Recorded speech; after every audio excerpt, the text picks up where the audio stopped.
రాష్ట్రంలో ప్రజాపాలన స్వీకరణ కార్యక్రమం గందరగోళంగా తయారైంది.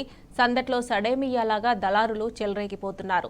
ప్రజాపాలన దరఖాస్తులను అంగట్లో కూరగాయల్లా అమ్ముకుంటున్నారు. దరఖాస్తుకు ఇంతాన్ని రేటు కట్టి విక్రయిస్తున్నారు. విధిలేని పరిస్థితుల్లో జనం దరఖాస్తులు కొనుక్కొని క్యూలైన్లలో అష్టకష్టాలు పడుతున్నారు. ప్రజాపాలన దరఖాస్తులను దళారులు బేరానికి పెట్టినట్లు రాష్ట్ర ప్రభుత్వం కూడా అంగీకరించింది. దరఖాస్తుల అమ్మకాలపై సీఎం రేవంత్ రెడ్డి ఆగ్రహాన్ని వ్యక్తం చేశారు. ప్రజాపాలన కోసం అవసరమైనన్ని దరఖాస్తులను అందుబాటులో ఉంచాలని అధికారులను ఆదేశించారు. ప్రజాపాలన దరఖాస్తుల సరళి క్షేత్రస్థాయిలో పరిస్థితులపై ప్రభుత్వ ప్రధాన కార్యదర్శి సీఎం ప్రిన్సిపల్ సెక్రటరీతో సీఎం సమీక్ష నిర్వహించారు. దరఖాస్తులను అమ్మేవారిపై కఠిన చర్యలు తీసుకోవాలని జిల్లా కలెక్టర్లను ఆదేశించారు.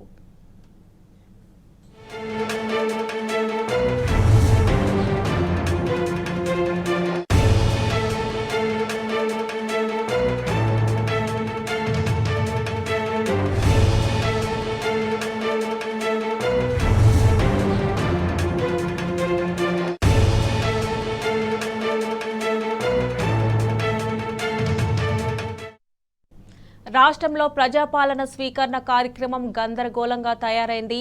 సందట్లో సడేమియాలాగా దళారులు చెలరేగిపోతున్నారు.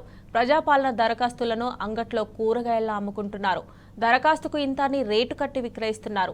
విధిలేని పరిస్థితుల్లో జనం దరఖాస్తులు కొనుక్కొని క్యూలైన్లలో అష్టకష్టాలు పడుతున్నారు. ప్రజాపాలన దరఖాస్తులను దళారులు బేరానికి పెట్టినట్లు రాష్ట్ర ప్రభుత్వం కూడా అంగీకరించింది. దరఖాస్తుల అమ్మకాలపై సీఎం రేవంత్ రెడ్డి ఆగ్రహాన్ని వ్యక్తం చేశారు. ప్రజాపాలన కోసం అవసరమైనన్ని దరఖాస్తులను అందుబాటులో ఉంచాలని అధికారులను ఆదేశించారు. ప్రజాపాలన దరఖాస్తుల సరళి క్షేత్రస్థాయిలో పరిస్థితులపై ప్రభుత్వ ప్రధాన కార్యదర్శి సీఎం ప్రిన్సిపల్ సెక్రటరీతో సీఎం సమీక్ష నిర్వహించారు. దరఖాస్తులను అమ్మేవారిపై కఠిన చర్యలు తీసుకోవాలని జిల్లా కలెక్టర్లను ఆదేశించారు.